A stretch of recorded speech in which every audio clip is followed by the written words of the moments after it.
सबको जय यीशु यीशु सहाय praise the Lord. प्रार्थना तो परिवार फिर से आप सबों का आज की इस आराधना प्रार्थना में प्रभु यीशु मसीह के जीवित सामर्थी नाम से हम सभी प्रार्थना तो परिवार के भाई बहन मिलकर साथ में हमारी अगुआ प्रभु की दास सिस्टर एस्थर, प्रभु के दास भाई राज, आप सबों का हार्दिक स्वागत करते हैं, हार्दिक अभिनंदन करते हैं। आशा है कि आप सबों पर ईश्वर की अनुग्रह, ईश्वर की कृपा, ईश्वर का प्रेम बना हो और आप निरंतर प्रभु के मार्ग पर उसकी आज्ञाओं, उसके शिक्षाओं के अनुसार जीवन जीने का प्रयत्न कर रहे हैं और प्रभु के प्रेम को हम सभी अपने जीवन में देख पाते हैं, महसूस कर पाते हैं। हम सब जानते हैं कि हम में ऐसी कोई योग्यता नहीं, कोई ऐसी बात नहीं। हम जब प्रभु से दूर थे, हम कितने ही बातों से निराश होते थे, हताश होते थे, लेकिन वो प्रभु जिसने हमसे प्रेम किया, अपने पास लेकर आया, अपने उपस्थिति में लेकर आया, अपनी शक्ति, अपने सामर्थ्य को दिया और आज हमें इस योग्य वो बनाता है कि हम उसके नाम पर खड़े हो पाते हैं और जय को पाते हैं। तो आइए, जब प्रभु ने इस समय में हमें अपने उपस्थिति में लेकर आया है, अपने पास बुलाकर लेकर आया, तो आइए हम इस समय संपूर्ण मन से बड़े विश्वास के साथ उस ईश्वर की स्तुति करें, उसकी महिमा करें, उस पर ध्यान लगाएं। और आज के दिन में जो प्रभु हमें बल, शक्ति, सामर्थ देना चाहते हैं, जो सिखलाना चाहते हैं, उन हर एक बातों को आज हम फिर से ग्रहण करने वाले हो पाएंगे। तो आज की इस आराधना प्रार्थना में मैं हूँ भाई भूषण, साथ में मेरे बाईं ओर है मेरी धर्मपत्नी है बहन अंजना है, बीच में है बहन सोनम, बहन अंशु और भाई सुनील।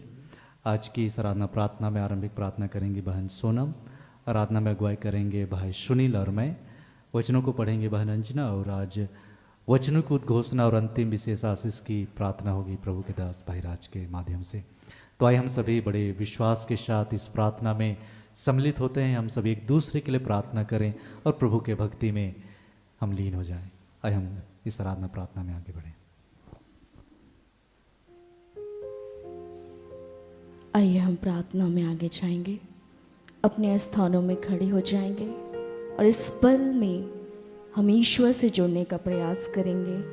अपने मन को स्थिर करेंगे, शांत मन से हम ईश्वर का मनन करने वाले हैं, ईश्वर की आराधना करने वाले हैं, ईश्वर के वचनों को सुनने वाले हैं। तो आइए हम एक साथ मिलकर अपने पिता से इस पल में प्रार्थना करेंगे। हे सर्वशक्तिमान, दीन दयालु, प्रेमी पिता परमेश्वर, हम फिर से प्रभु आपके बच्चे आपके निकट आते हैं और आज के सुंदर आशीषित दिन के लिए आपका धन्यवाद करते हैं कि आज तक प्रभु तूने हम सबों को सुरक्षित रखा, जीवित रखा, एक नई आशीष, एक नई अनुग्रह से हमारे जीवन को भरा। पिता, हम आपका धन्यवाद करते हैं सचमुच प्रभु तेरे प्रेम के लिए जो नित्य और निरंतर हमारे जीवन में तू बरसाता है। अपने प्रेम से हम सबों को तू संचालित करता है। तू बतलाता है प्रभु कि तू मेरी दृष्टि में कितने मूल्यवान हो और कितने महत्व रखते हो। सचमुच प्रभु, जब जब हम पाप के गर्त में गिरते हैं, तब तब तेरा विजय देना हाथ से प्रभु तू हम सबों को संभालता है। हमारे पापों को तू अनदेखा करता है, हमारे अपराधों को तू क्षमा करता है और नित्य और निरंतर प्रभु तेरे पास हमें बुलाता। हम आपका धन्यवाद करते हैं। इस पल का नियंत्रण, इस समय का नियंत्रण प्रभु तेरे हाथों समर्पित करते हैं। हम सब बच्चों को प्रभु तेरे हाथों समर्पित करते हैं। इस आराधना, प्रार्थना, वचन की उद्घोषणा, अंतिम प्रार्थना को तेरे हाथों समर्पित करते हैं। आइए पिता, आइए पुत्र, आइए पवित्र आत्मा ईश्वर, हम तीनों परमेश्वर को अपने जीवन में उस जगह में आमंत्रित करते हैं ताकि पिता ईश्वर तेरी उपस्थिति से प्रभु हम सब भर जाए और तू जो चाहता है प्रभु उन बातों को, उन शिक्षाओं को हम ग्रहण कर अपने जीवन में जीवंत होने पाए। मेरे पिता, हम धन्यवाद करते हैं फिर से पिता ईश्वर इस प्रार्थना में सेविकाई के लिए, हमारे अगुओं के लिए, हमारे आत्मिक भाई बहनों के लिए जो जिस भी रीति से इस पल में हम सबों के साथ जुड़े हैं। हम सब एक एक बच्चों के लिए प्रभु आपका धन्यवाद करते हैं। धन्यवाद करते हैं ईश्वर इस आराधनालय के लिए। धन्यवाद करते हैं ईश्वर इस जगह में उपस्थित तमाम एक एक बच्चों के लिए। हम धन्यवाद करते हैं ईश्वर आज के दिन प्रभु तू हमसे क्या कहना चाहता है, क्या हमें सिखलाना चाहता है, उन तमाम बातों के लिए ईश्वर आपका धन्यवाद करते हैं। हाँ मेरे पिता, हम धन्यवाद करते हैं फिर से पिता ईश्वर आपके प्रिय पुत्र ब्रदर राज के लिए। तो उनके मुख पर अपने शब्दों को रखना, हाँ मेरे पिता, और उनके माध्यम से हमारे जीवन को पूर्णतः स्वतंत्र करना, आशीषित करना पिता, हम धन्यवाद करते हैं। धन्यवाद करते हैं पिता ईश्वर, फिर से आज के दिन के लिए, आज की इस आराधना के लिए आपका धन्यवाद करते हैं। जब हम तेरी आराधना करें प्रभु, तेरी आत्मा की मांग करते हैं। उस पवित्र आत्मा, उस जीवित ईश्वर की आत्मा को हम सभी बच्चों के ऊपर उंडेलिए, ताकि हम आत्मा और सच्चाई से तेरी स्तुति, तेरी महिमा करने पाए। हम धन्यवाद करते हैं फिर से प्रभु परमेश्वर, आज के दिन को तेरे हाथों समर्पित करते हुए यह प्रार्थना हम यीशु मसीह के नाम से मांगते हैं। इसे सुनिए और स्वर्ग के राज्य में आनंद से ग्रहण कर दीजिए। आमीन। आमीन। आइए हम प्रभु का धन्यवाद करते हुए, उनकी महिमा करते हुए एक गीत को गाएंगे।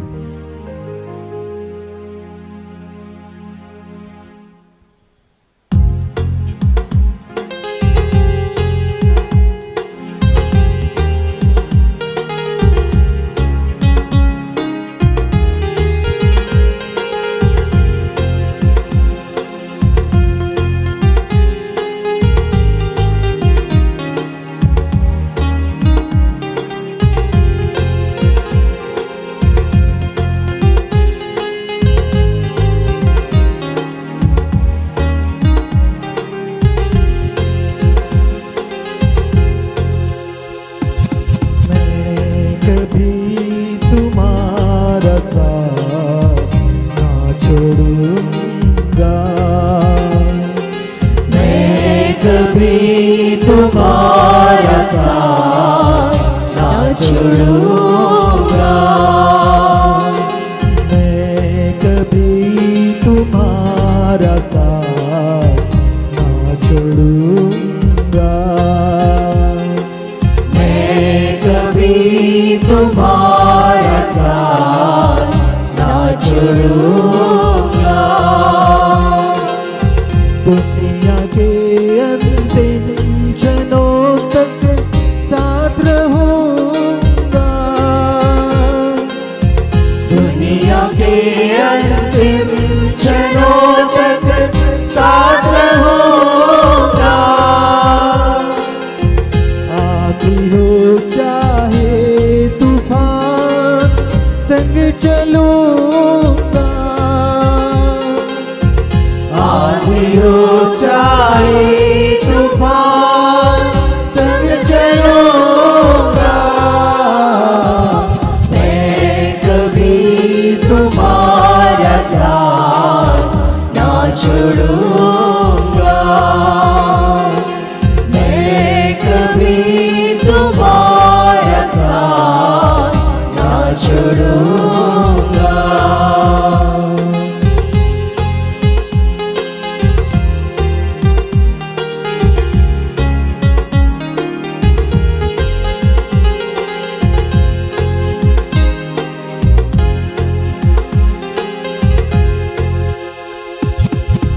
माँ की कोख में जब तुम थे मैंने तुमको चुन लिया, माँ की कोख में जब तुम थे मैंने तुमको चुन लिया, तुमको संवारा दिल में बसाया प्रेम पार दिया, तुमको संवारा दिल में बसाया प्रेम पार दिया, तुम मेरे हो मेरे लिए हो, तुम मेरे हो मेरे लिए हो, तुम मेरे लिए, बस तुम मेरे लिए, मैं कभी तुम्हारा साथ ना छोड़ूंगा, मैं कभी तुम्हारा साथ ना छोड़ूंगा।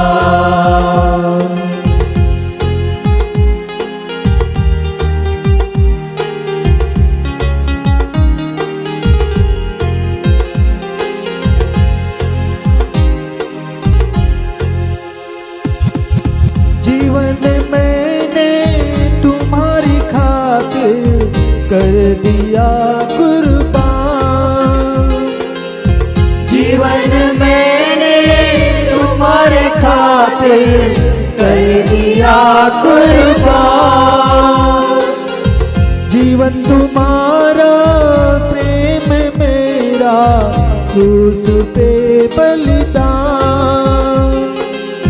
जीवन तुम्हारा प्रेम मेरा क्रूस पे बलिदान। मनुष्य बनकर तुम्हें बचाया, मनुष्य बनकर तुम्हें बचाया। मैं हूँ तुम्हारे लिए, बस तुम्हारे लिए।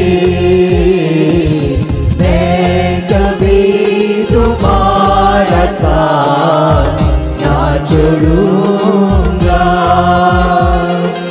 मैं कभी तुम्हारा साथ ना छोड़ूंगा। दुनिया के अंतिम क्षणों तक साथ रहूंगा। आंधी हो चाहे तूफान संग चलूंगा। मैं कभी तुम्हारा साथ ना छोड़ूंगा। मैं कभी तुम्हारा साथ ना छोड़ूंगा। ना छोड़ूंगा, ना छोड़ूंगा। साथ चलूंगा, साथ चलूंगा।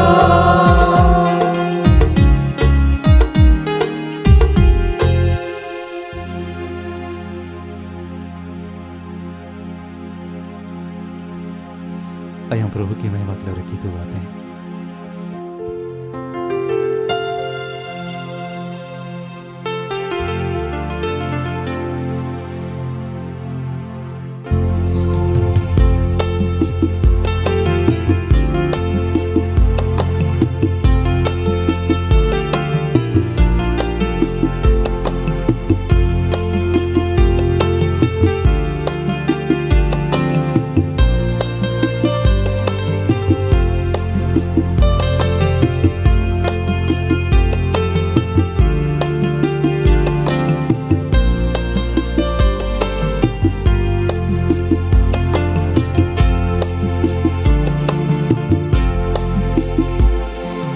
यीशु मेरा जीवन ज्योति, गाँव में उसका नाम।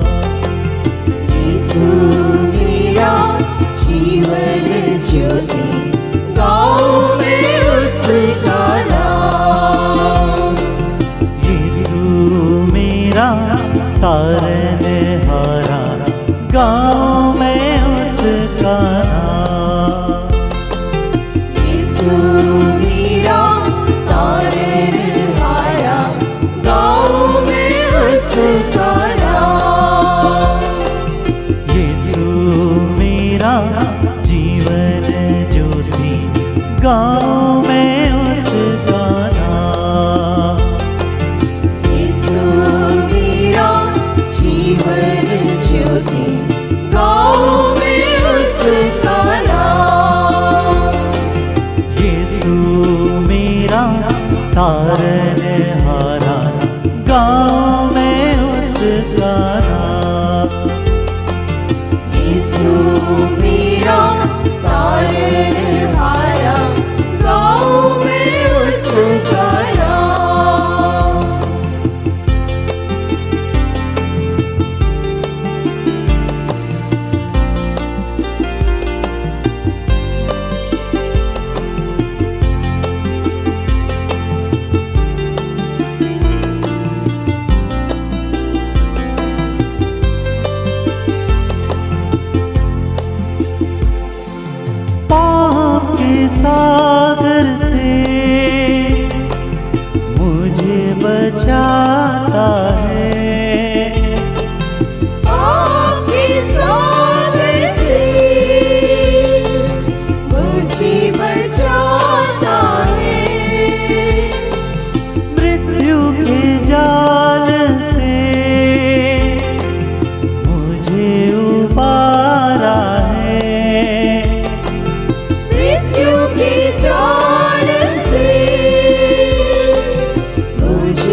मुझे पिलाता है। यीशु मेरा जीवन ज्योति, गाऊं मैं उसका नाम। यीशु मेरा तारनहारा, गाऊं मैं उसका नाम।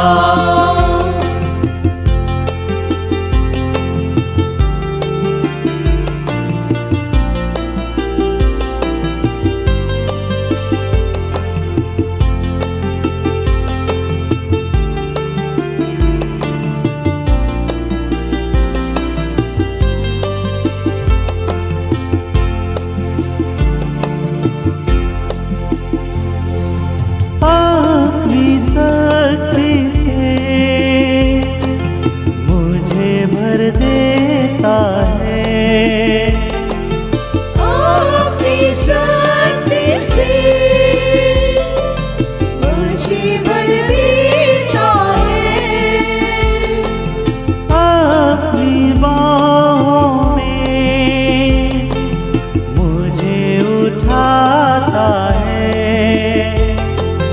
आपकी बाहों में मुझे उठाता है।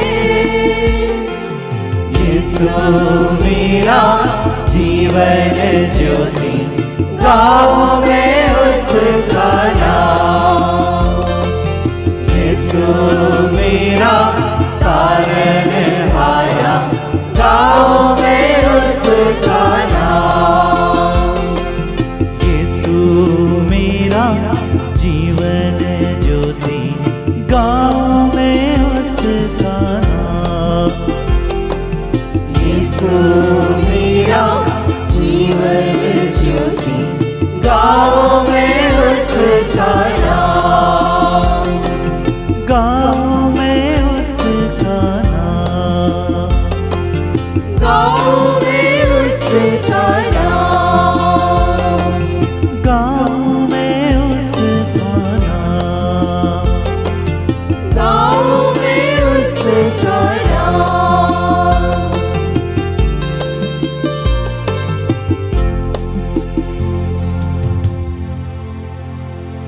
धन्यवाद पिता, तेरी महिमा प्रभु, तेरी स्तुति, तेरी आराधना प्रभु, जो तुझे धन्यवाद। सब कुछ आपके हाथों सौंपते समर्पित करते हुए इस आराधना को, इस प्रार्थना को पिता हम यीशु नाम में आपको चढ़ाते हैं। सुनकर आनंद से अपने स्वर्ग के राज में ग्रहण कीजिए। आमीन। आइए हम लोग आज के लिए ठहराए गए वचन को सुनेंगे, जो प्रभु ने अपनी दासी हमारी अगवा सिस्टर एस्थर के माध्यम से दिया है। 2 वचन है, यशाया 60, 21 और 22, यहोशू 3:7। यशाया 60, 21 और 22। तेरी समस्त प्रजा सदाचारी होगी, देश पर उसका अधिकार सदा बना रहेगा। मैंने अपनी महिमा प्रकट करने के लिए उसे अपने हाथों से पौधे की तरह रोपा है। उसमें प्रत्येक से 1000 उत्पन्न होंगे और सबसे दुर्बल से एक शक्तिशाली राष्ट्र। मैं प्रभु उचित समय पर यह अभिलंब पूरा करूँगा। यहोशू 3:7। प्रभु ने योशुआ से यह कहा, मैं आज से इस बात का ध्यान रखूँगा कि सभी इज़राइली तुम्हारा महत्व समझें और यह जान जाएं कि जिस तरह मैं मूसा के साथ रहा उसी तरह तुम्हारे साथ भी रहूँगा। यहाँ तक यह प्रभु की वाणी है। ईश्वर को धन्यवाद।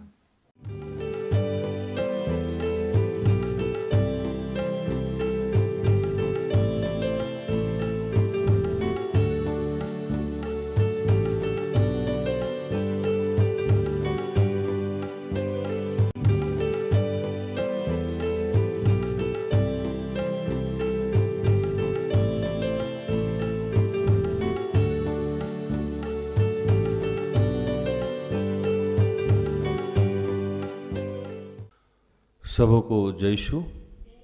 यीशु सहाय। आइए प्रार्थना करें कि हे दयालु पिता, हे स्वर्ग और पृथ्वी के सृजनहार, हे हम सबके रचयिता, हम तेरा धन्यवाद करते हैं। आज के सुंदर और आशीषित दिन के लिए जो तूने एक नए अध्याय के रूप में हमारे जीवन से जोड़ दिया। धन्यवाद प्रार्थना उदय परिवार के लिए और ऐसी जितनी सेवकाई है, चर्च है, स्वतंत्र रूप से जितने लोग कार्य करते हैं उन सब के लिए तेरा धन्यवाद करते हैं। धन्यवाद सिस्टर एस्थर के लिए, ऐसे जितने तेरे दास दासी हैं, चाहे जिस भी माध्यम से अपना सर्वस्व तुझे समर्पित किए हुए हैं, उन सब के लिए तेरा धन्यवाद। जितने फादर हैं, पादरी हैं, प्रिस्ट हैं, उन सब के लिए तेरा धन्यवाद करते हैं। और धन्यवाद कि आज फिर तूने हमें इस योग्य करार किया कि हम तेरे वचनों की उद्घोषणा हमारे शरीर के माध्यम से हो सके, इसके लिए तेरा धन्यवाद करते हैं। गर्भ से लेके अब तक तूने हमें संभाला, हमारी छोटी से लेके बड़ी सारी ज़रूरतों को अपने साई खत्ते खोल के पूर्ण किया, तेरा धन्यवाद करते हैं। ये प्रभु तू जानता है कि हम रोज़ वही कार्य करते हैं जो हमें नहीं करना चाहिए। हमने आपकी इच्छा के विरुद्ध जो भी कार्य किया है उसके लिए फिर से तुझसे क्षमा चाहते हैं। इस वक्त क्या तू हमको सिखाना समझाना चाहता है वो सिर्फ आप ही कर सकते हैं। ये हमारे समझ और सोच के बाहर है। प्रभु पिता, पुत्र, पवित्र आत्मा, हम सब की मदद कीजिए, सुनने और सुनाने में हमारी मदद कीजिए। जो भी डिस्टर्बेंस की बातें हैं, जो भी रुकावट की बातें हैं, वो सब यीशु के नाम से समाप्त करते हैं। धन्यवाद किया प्रार्थना प्रभु यीशु के जीवित और पवित्र नाम से मांगते हैं। दया से सुन और स्वर्ग के राज में ग्रहण कर, आमीन।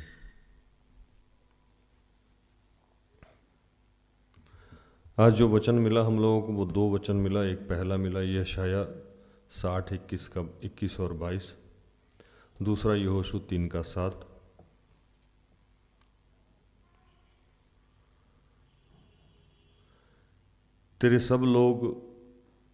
तेरे लोग सब के सब धर्मी होंगे, वे सर्वदा देश के अधिकारी रहेंगे। वे मेरे लगाए हुए पौधे और मेरे हाथ के काम ठहरेंगे, जिससे मेरी महिमा प्रकट हो। छोटे से छोटे 1000 और सबसे दुर्बल एक सामर्थी जाति बन जाएगा। मैं यहोवा हूँ, ठीक समय पे यह सब कुछ शीघ्रता से पूरा करूँगा।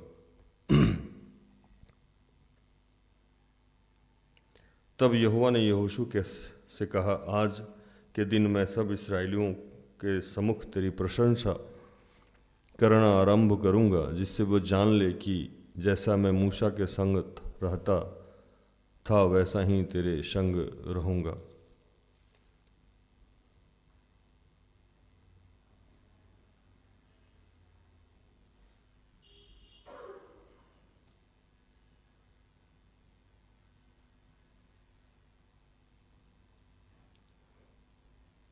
आज जो वचन हम लोगों को मिला है वो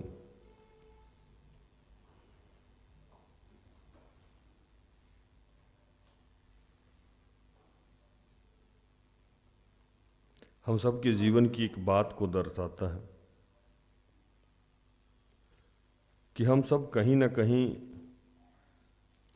थक गए हैं, हार गए हैं, टूट गए हैं, निराश हो गए हैं। और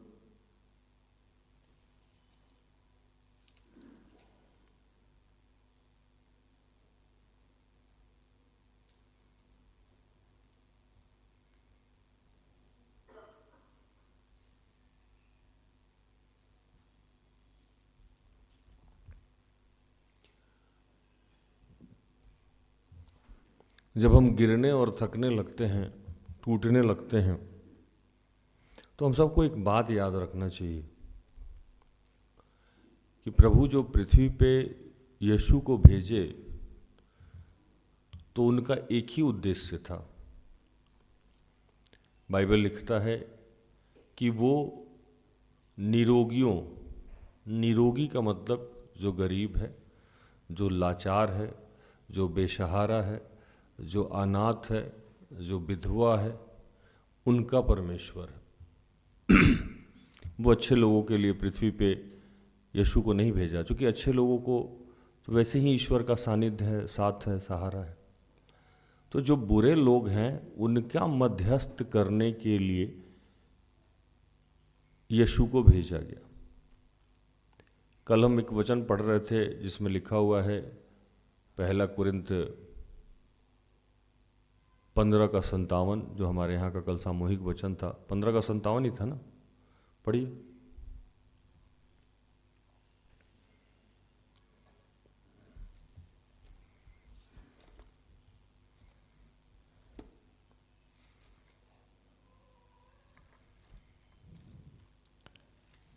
परंतु परमेश्वर का धन्यवाद हो जो हमारे प्रभु यीशु मसीह के द्वारा हमें जयवंत करता है। लिखता है कि परंतु परमेश्वर का धन्यवाद हो कि वो हमें यीशु मसीह के द्वारा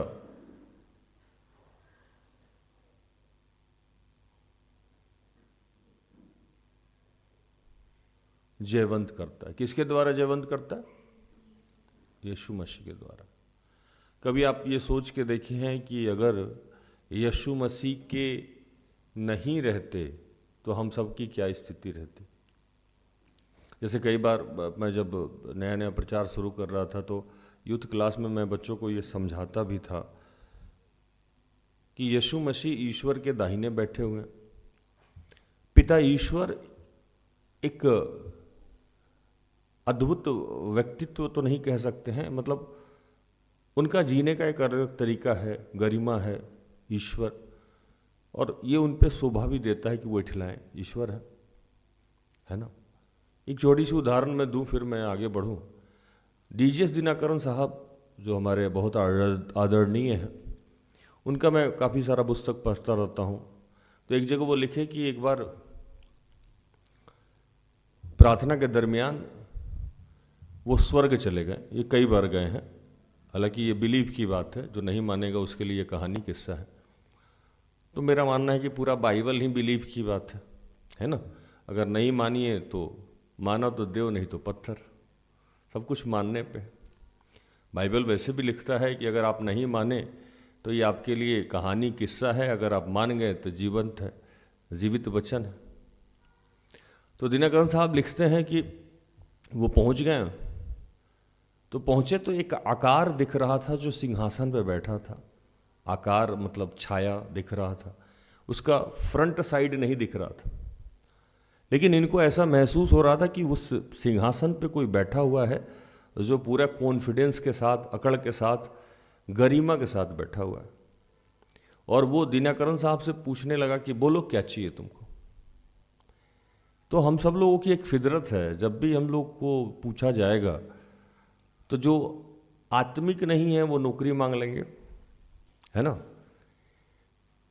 धन मांग लेंगे और शादी मांग लेंगे, बच्चा मांग लेंगे, बेटा है तो बेटी मांग लिए, बेटी है तो बेटा मांग लिए।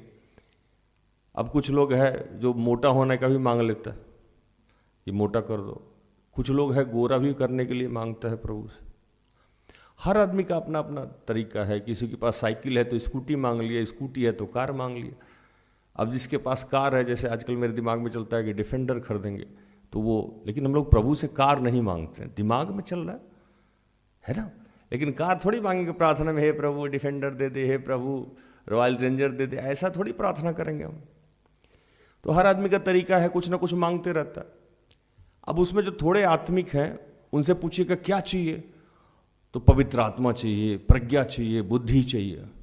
अब दिनकरण साहब बेचारे ऐसे ही जवान आदमी थे, ईश्वर की बहुत समझ थी नहीं उनको। वो जो शक्ति उधर से पूछा कि क्या चाहिए, तो ये बोले पवित्र आत्मा चाहिए, पवित्र आत्मा चाहिए, पवित्र आत्मा चाहिए। वो शक्ति ऐसे घूर के देखा इनको, क्या चाहिए तुमको? पवित्र आत्मा चाहिए। अब इनके साथ जो पवित्र आत्मा और यीशु खड़ा था, वो बोला बोलना बोलना, आप चाहिए, आप चाहिए, आप चाहिए। मतलब कि ईश्वर सामने खड़ा है और आप पवित्र आत्मा मांग रहे हैं या यीशु को मांग रहे हैं। ये उसको बुरा लग गया कि मैं सामने खड़ा हूं, मुझे नहीं मांग के इसको यीशु चाहिए और पवित्र आत्मा चाहिए। अभी आप समझ लिए बात। तो ये स्वाभिमान है, और लिखते भी है कि जब मैं हूं सो हूं, मतलब ये अकड़ उन पे शोभता है क्योंकि सृष्टि का रचयिता है। अब सृष्टि के रचयिता के सामने जाके आप बोलो कि नहीं हमको पवित्र आत्मा चाहिए, वो सामने खड़ा हो। जैसे हम लोग बोलते थे ना कि ऐ खुदा मैं तुझसे क्या मांगू, तुम्ही को मांगता हूं। तो वो अकड़ के साथ रहते हैं और ये उनका व्यक्तित्व है, एक राजा का व्यक्तित्व है। इस पे मैंने एक और कहानी सुनाई थी, मैं वहां सुनाने से पहले उस कहानी को सुन लीजिए, फिर आप जाइएगा तो प्रचार सुनने में और आनंद आएगा। एक राजा को बहुत समय से बच्चा नहीं हो रहा था, निसंतान था, बच्चा हो गया। जब वो खुश हुआ तो बोला कि पूरे राज्य में ये घोषणा करा दो कि सबका हम भोजन करेंगे, और भोजन कराने के समय में जो आएगा, जिस सामान पे छू लेगा उसी का हो जाएगा। राज्य में घोषणा हो गया, सब लोग इत्मीनान से तैयारी करने लगा। सब लोग प्लान बना रहा था शाम में कि कल राजा का जब दरवाज़ा खुलेगा तो हम तो राजा के घोड़ा के अस्तबल को जाके छू देंगे, घोड़ा का अस्तबल मेरा। कोई बोला सेना जाके छू देंगे, सेना मेरा। कोई बोला तलवार छू देंगे, कोई बोला खजाना छू देंगे। सब अपना अपना प्लान बना रहा था कि ये छू देंगे तो ये हो जाएगा, वो छू देंगे तो वो हो जाएगा, वो छू देंगे तो वो हो जाएगा। एक छोटी सी बच्ची थी, वो अपने पिता से जिद करने लगी कि पिताजी पिताजी हम भी जाएंगे। तो वो उसका पिता बोला तू इतनी छोटी सी बच्ची है, क्या करेगी वहाँ जाके? तो नहीं नहीं नहीं नहीं, मैं भी जाऊँगी, मैं भी जाऊँगी, मैं भी जाऊँगी, मैं भी जाऊँगी। पिताजी मान गए, ठीक है चलना तुम। वो गई राज दरबार में, सब कोई अपना छूने पे लगा हुआ था, खाने पे लगा हुआ था। कोई कुछ छू रहा था, कोई हाथी छू रहा था, कोई घोड़ा छू रहा था। अब मेरा घोड़ा हो गया, अब मेरा हाथी हो गया। वो छोटी सी बच्ची सरकते सरकते सरकते सरकते सरकते राजा के सिंहासन के पास जाके राजा को छू दी। बोली आज से राजा मेरा, आज से राजा मेरा। तो ये राज्य किसका हो गया? उसका हो। अगर हमारी फितरत तो पहले अगर यहाँ बदल जाए कि हमको ईश्वर की मांगने की आदत चले। मैं पवित्र आत्मा की डिनाई नहीं कर रहा हूँ, मैं यीशु की डिनाई नहीं कर रहा हूँ। मैं ये जरूर बताना चाह रहा हूँ कि इन सब से ऊपर क्या है? ईश्वर। यीशु का निर्माण किसने किया? ईश्वर ने। यीशु को पृथ्वी पे किसने भेजा? ईश्वर ने। पवित्र आत्मा को पृथ्वी पे किसने भेजा? ईश्वर ने। तो हम पवित्र आत्मा और यीशु तक नहीं रुक जाएं, हमको इसके आगे जाना। हालेलुया। तो पहले तो ये समझ लेना है कि हमारे जीवन में जो दुर्बलता है, कठिनाइयां हैं और समस्याएं हैं, इसके लिए पिता ने किसको भेजा? यीशु को भेजा। अगर यीशु नहीं रहते तो हम कभी भी जयवंत नहीं होते, क्योंकि हमारी इतनी औकात नहीं है कि ईश्वर से हम कुछ भी डायरेक्टली मांग सके। और जब आप बिफोर क्राइस्ट बाइबल पढ़ते हैं, जो उत्पत्ति से लेकर मलाकी तक है, उसमें देखे होंगे कि कैसे कैसे लोगों का क्या क्या बुरा हाल किया है ईश्वर। छोटी छोटी गलतियां ईश्वर किसी का माफ नहीं करता था। और उसी क्रम में कुछ बातों को आज मैं रखूंगा आपके सामने पवित्र आत्मा के सामर्थ्य, कि ये तो अच्छा हुआ कि यीशु आए। और जो पहला कुरिन्थ 15 के 1:15 में जो एक का जो कितना पढ़े हम लोग? 15 का 57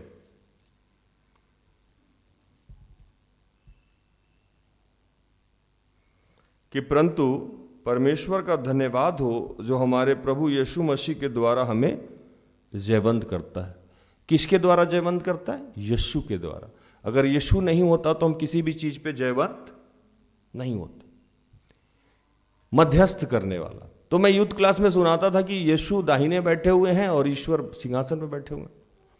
अब जैसे रश्मि बहुत पापी लड़की, एक उदाहरण है ना। अब रश्मि प्रेयर कर रही है कि प्रभु मेरे पापों से मेरा उद्धार कर दे, मेरे जीवन को आशीषित कर दे, मेरा शादी करा दे, मेरा गुस्सा कंट्रोल करा दे, मुझे मोटा बना दे, मुझे गोरा बना दे, ड्राइविंग सीख ली अब कार दे दे। तो बोला नहीं सीख, रिजेक्टेड। अरे क्यों रिजेक्टेड भाई? इतनी पापी है, इसका कोई भी बात नहीं सुन सकते। अब जैसे रिजेक्टेड वो बोले, वैसे यीशु, पिताजी हम इसी के लिए क्रूस पे मरे थे, इसी के लिए 39 कोड़ा हम खाए थे, एक्सेप्टेड।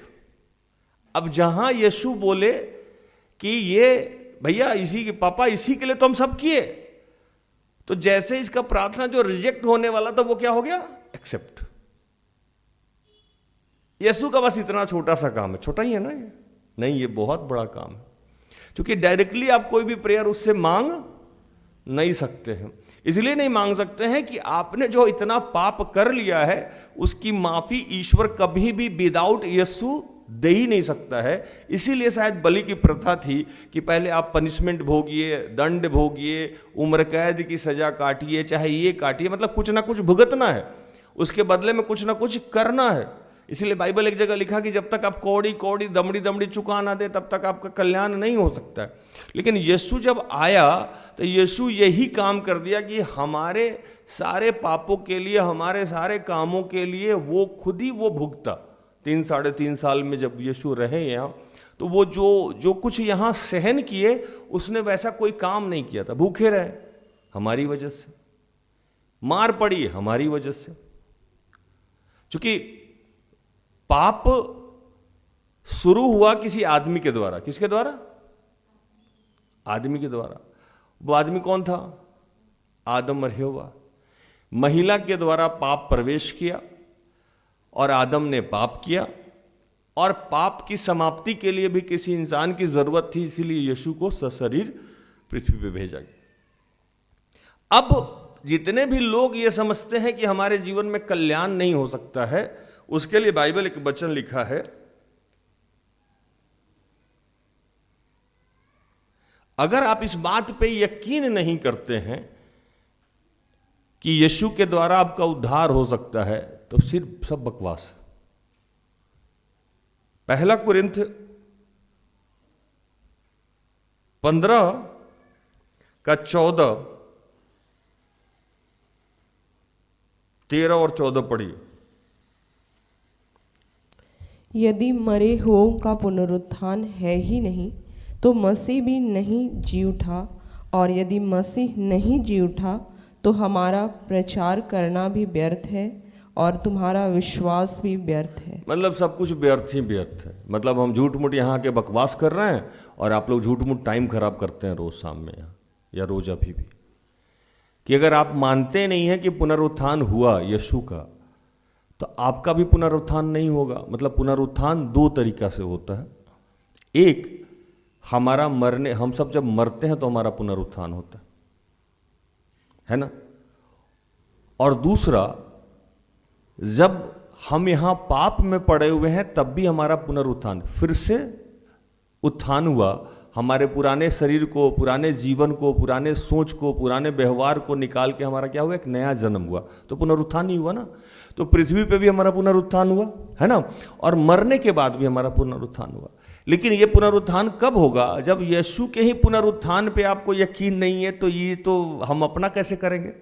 मतलब आप ये मानते ही नहीं है कि यीशु पृथ्वी पे आया। अगर आया भी तो वो मारा गया, गाड़ा गया और फिर से जन्म, फिर से वो जीवित हो उठा। अगर इस पे आपको ट्रस्ट नहीं है तो फिर ये प्रचार सुनना और सुनाना दोनों व्यर्थ है, क्योंकि आपके जीवन में कुछ भी बदलने वाला नहीं है। लेकिन अगर आप मानते हैं कि यीशु यहाँ आया, मारा गया, गाड़ा गया और जी उठा, तो इसका मतलब कि आपका भी जीवन बदलने वाला है, संसारिक भी और आत्मिक भी। आत्मिक जीवन भी बदल जाएगा और मरने के बाद भी आपका जीवन बदल जाएगा। अगर ये यकीन है तो फिर आज का प्रचार आपको समझना चाहिए। सारा खेल किस चीज पे है? यकीन पे है। अब व्यवस्था विवरण क्या कहता है? यहां तक प्रचार समझ में आया तो हां बोलिए, नहीं तो ना बोलिए, हम आखिरी प्रार्थना करके लौट जाएं। यूट्यूब वाला भी हाँ ही लिखता है। तो यहां कह रहे हैं कि तब तेरे लोग सब के सब धर्मी होंगे, वे सदा सर्वदा के अधिकारी रहेंगे और मेरे लगाए हुए पौधे और मेरे हाथ के काम ठहरेंगे, जिससे मेरी महिमा प्रकट हो। छोटे से छोटे 1000 और सबसे दुर्बल एक सामर्थी जाति बन जाएगा। मैं यहोवा हूं, ठीक समय पे सब कुछ शीघ्रता से पूरा करूंगा। आप जितने भी कमजोर हैं, हर आदमी का एक राइट टाइम आता है। अगर आपके जीवन में कुछ भी बदल नहीं रहा है, इसका मतलब ये नहीं कि आप पापी हैं। इसका मतलब यह है कि आपका टर्न नहीं आया। ये भी हो सकता है। टर्न आएगा तो वो अपने आप बदल जाएगा। आपको प्रयास करते रहना चाहिए। आज हमारी और आपकी स्थिति क्या है कि हम डिप्रेशन में क्यों जा रहे हैं? कि कुछ बदल नहीं रहा। और बार बार जिस पाप के लिए हम क्षमा मांग ले रहे हैं, उस पाप के वजह से हमको दिमाग में, अच्छा हम ये पापी हैं इसलिए हो रहा है। मेरा जीवन नहीं बदल रहा। तो प्रभु तो उन तमाम पापियों को आज कह रहा है कि आप पापी हैं इसलिए जीवन नहीं बदल रहा है, आपको मैंने अपने हाथों से लगाया। कैसे लगाया? अपने हाथ से लगाया। और मैं उदाहरण भी देता हूं कि अशोक का पेड़ हम लोग अपने हाथ से लगाएं। अभी किसी दिन पहले हम दादा से पूछ रहे हैं, दादा ये जबरदस्त बड़ा कब होगा? तो सर 25-30 साल लग जाता है इसको अच्छा से बड़ा होने में। पता लगा हम कहीं कब्र में नहीं डाल दे सब तब तक हमको, तब जाके वो बड़ा होगा। इसका मतलब ऐसा थोड़ा है कि अशोक का पेड़ जो हम लगाएं वो ग्रोथ नहीं हो रहा, ग्रोथ हो रहा, स्लोली ग्रोथ हो रहा, उसका एक टाइम है। तो पहले तो मैं आज पवित्र आत्मा के सामर्थ्य से ये बताने आया हूं कि आपके जीवन में अगर समस्याओं का समाधान नहीं हो रहा है, इसका मतलब ये नहीं कि आप पापी हैं इसलिए नहीं हो रहा है। प्रभु कह रहा है कि मैंने अपने हाथों से आपको लगाया है और उपयुक्त समय पे आपको बढ़ाऊंगा, और चाहे आप जितने भी कमजोर हों, लाचार हों, आपकी स्थिति ऐसी हो जाएगी कि आप छोटे से छोटे 1000 हो जाएंगे। हालेलुया। और इसका जीवित उदाहरण हमारे बाइबल में यहोशू है। कौन है? यहोशू। यहोशू को जानते हैं आप लोग? यहोशू मूसा के असिस्टेंट थे, जो मूसा की सारी बातों को मानते थे। अब यहोशू मुझे कहना तो अच्छा नहीं है, लेकिन असिस्टेंट में समझिए, जैसे हम सिस्टर एस्थर के क्या हैं? असिस्टेंट। वैसे ही मूसा के असिस्टेंट थे यहोशू। और बाइबल बहुत पहले यह घोषणा कर दिया था कि यहोशू मूसा के उत्तराधिकारी होंगे। जैसे आपको मैंने बताया कि आपको इस बात का अहम ही नहीं है, इल्म ही नहीं है कि बिफोर क्राइस्ट और आफ्टर क्राइस्ट में कितना फर्क है। मूसा एक बहुत अच्छे व्यक्तित्व के धर्मी आदमी थे, जो कि जिनके माध्यम से 10 कमांडमेंट पृथ्वी पे दिया गया था, 10 आज्ञा। लेकिन मूसा से जब गलती हुई तो मूसा को प्रभु छोड़ा नहीं छोड़ा। मूसा से क्या गलती हुई ये बात आप जानते हैं लेकिन नहीं जानते। पहली गलती मूसा से ये हुई कि मूसा को एक जगह भेजा गया और अपने भाई से उनकी झगड़ा हो गई। ये बात शायद ही कोई जानता होगा, मैं बताऊं आपको।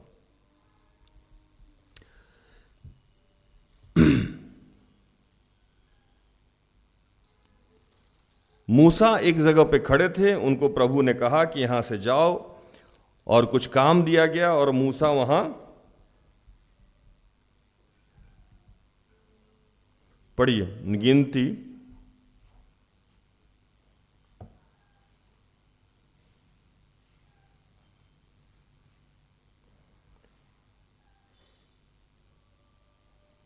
27 का 14।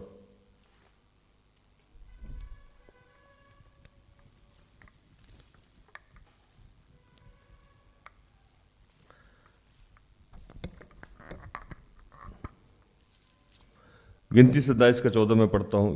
क्योंकि सीन नामक जंगल में तुम दोनों ने मंडली के झगड़ने के समय मेरी आज्ञा को तोड़कर मुझसे बलवा किया और मुझे सोते के पास उनके दृष्टि में पवित्र ना ठहराया। किसने आज्ञा तोड़ दी? मूसा ने।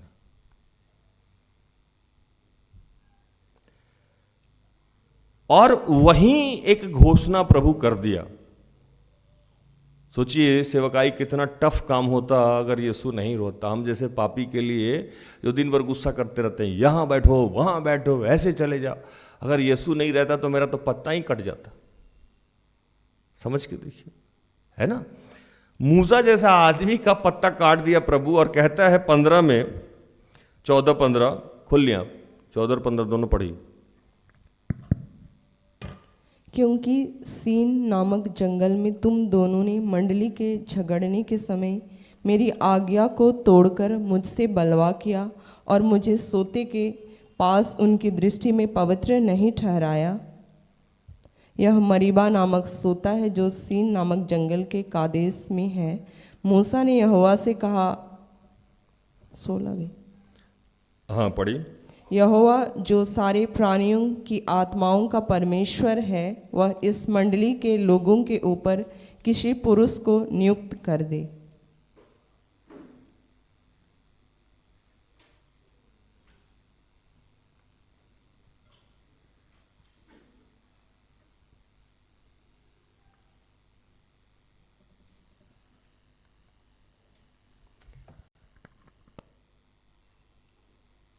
तो मूसा कहने लगे कि जब हम अपवित्र ठहर गए और समस्या हो जाएगा तो कुछ तो करिएगा।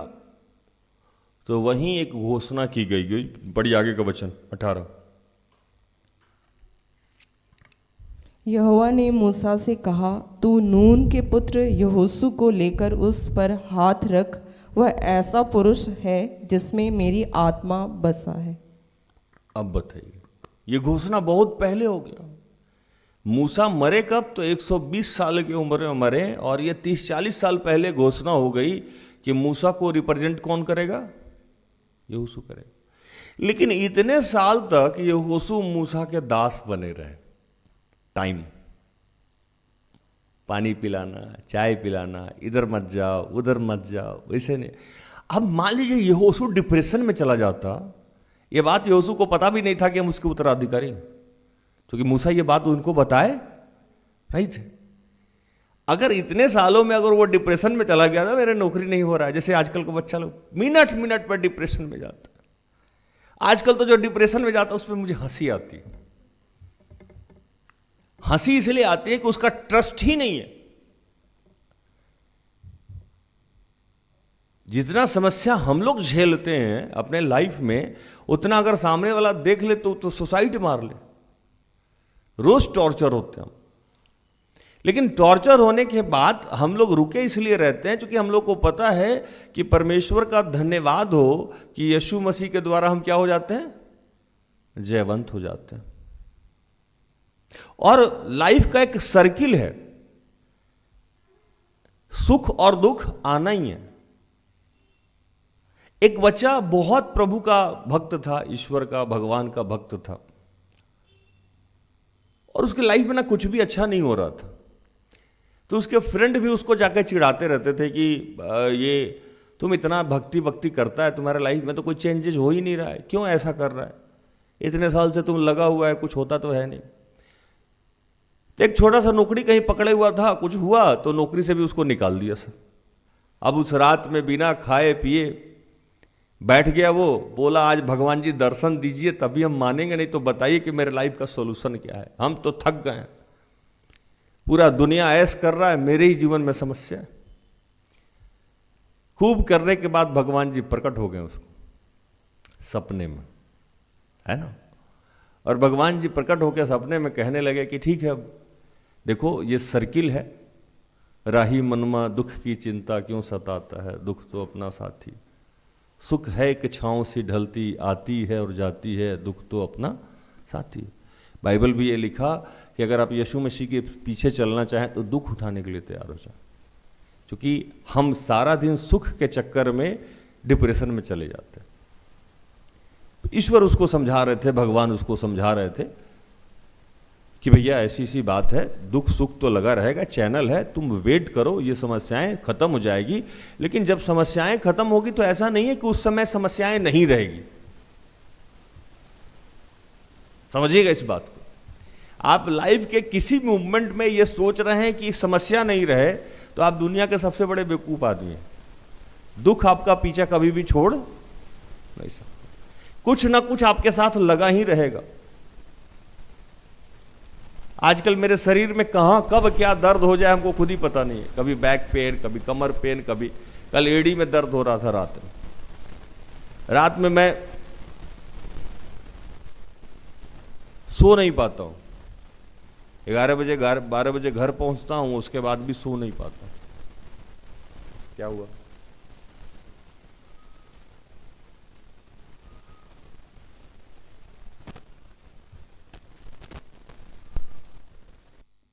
तो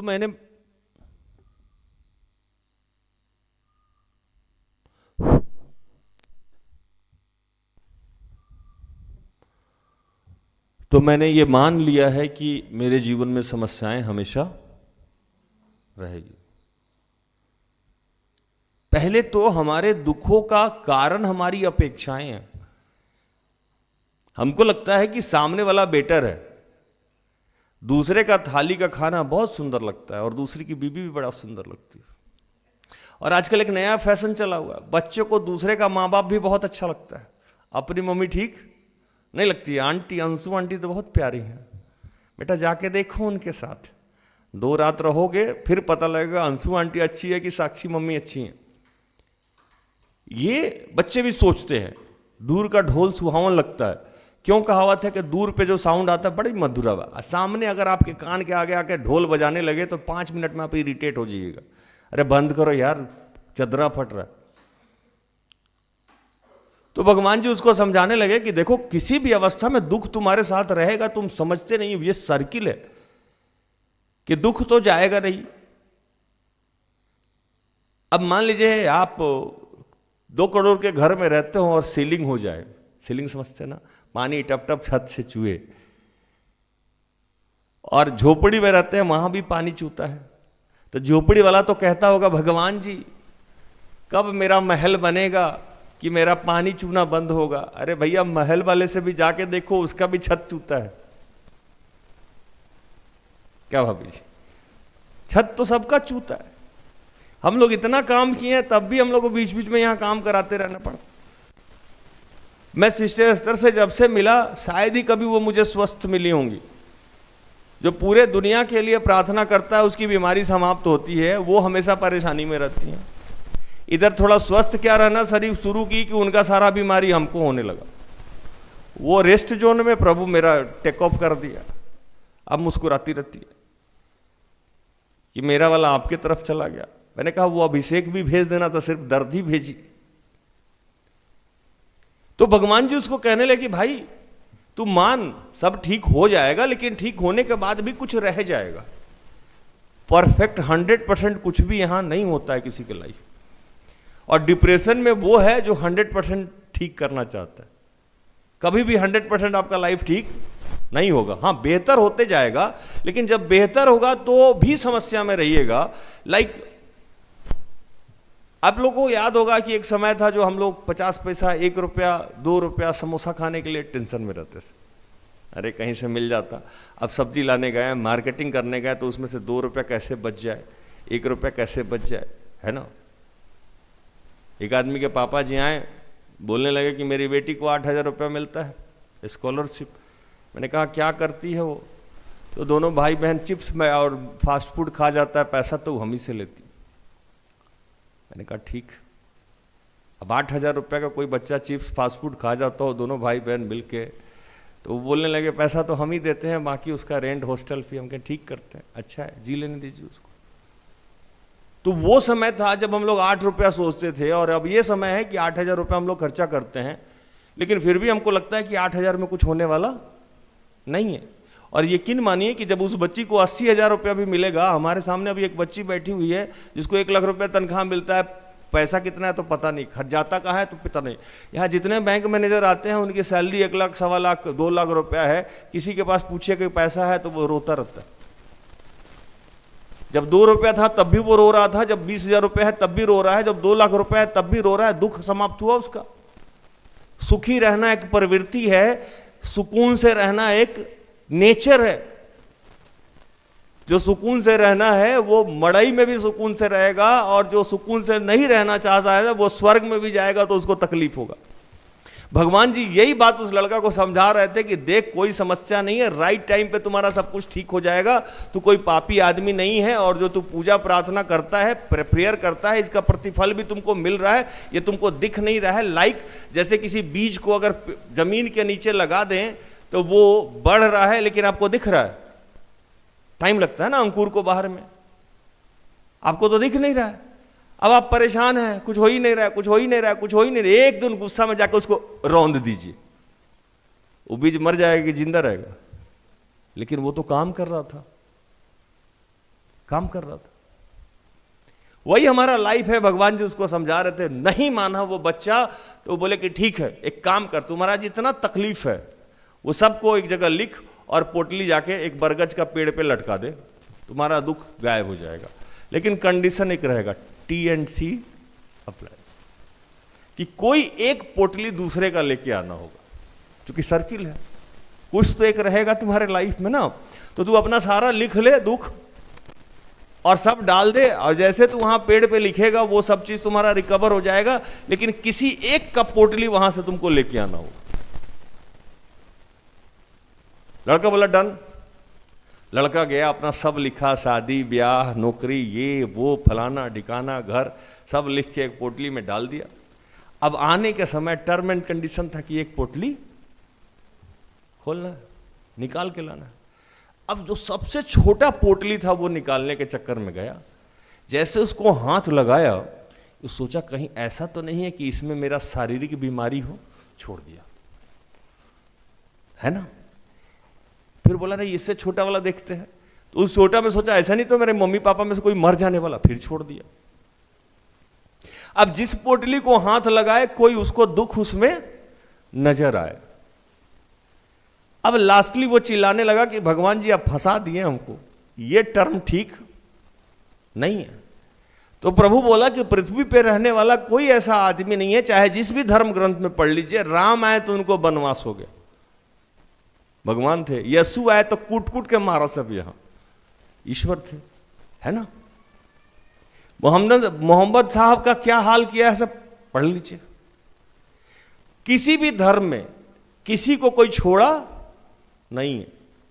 जो जितना बड़ा धर्मी रहा है, जो जितना बड़ा परोपकारक रहा है, जो जितना बड़ा रहा है, उसके साथ समस्या रही है, समस्याओं का कभी अंत नहीं हुआ है। वो लड़का को बोले कोई एक पोटली तो तुमको लेके जाना ही होगा। लड़का जिस भी पोटली को छुए, कभी लगे कि पत्नी का मौत, कभी लगे ये बीमारी, कभी वो कर्जा, कभी वो कर्जा, सारा पोटली घूमते घूमते बोला भगवान जी मेरा वाला पोटली अपना खोल लेते, हम जहां हैं वहीं सुखी हैं, है ना। और ये सारा चेंजेस क्यों हो गया हमारे और आपके लाइफ में? यीशु का। मूसा को भी प्रभु बख्शा नहीं, और यहोशू को कभी भी ये पता नहीं था कि हम इतने बड़े आदमी हो जाएंगे। अगर यहोशू डिप्रेशन में चले जाते तो जो आज प्रभु उनके लिए वचन दिया, एक यहोशू 3:7, तब यहोवा ने यहोशू से कहा आज के दिन मैं सब इस्राएलियों के सम्मुख तेरी प्रशंसा करना आरंभ करूंगा, जिससे तू जान ले कि जैसे मैं मूसा के संग रहा वैसे ही मैं तेरे संग भी रहूंगा। ये टाइम क्या है वो सारा समझिएगा।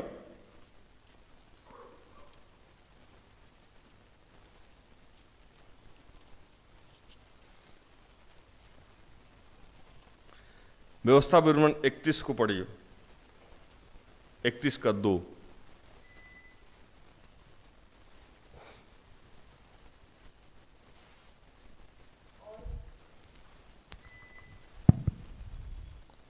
और उसने उनसे यह भी कहा आज मैं 120 वर्ष का हूँ और अब मैं चल फिर नहीं सकता, क्योंकि यहोवा ने मुझसे कहा है कि तू इस यरदन पार नहीं जाने पाएगा।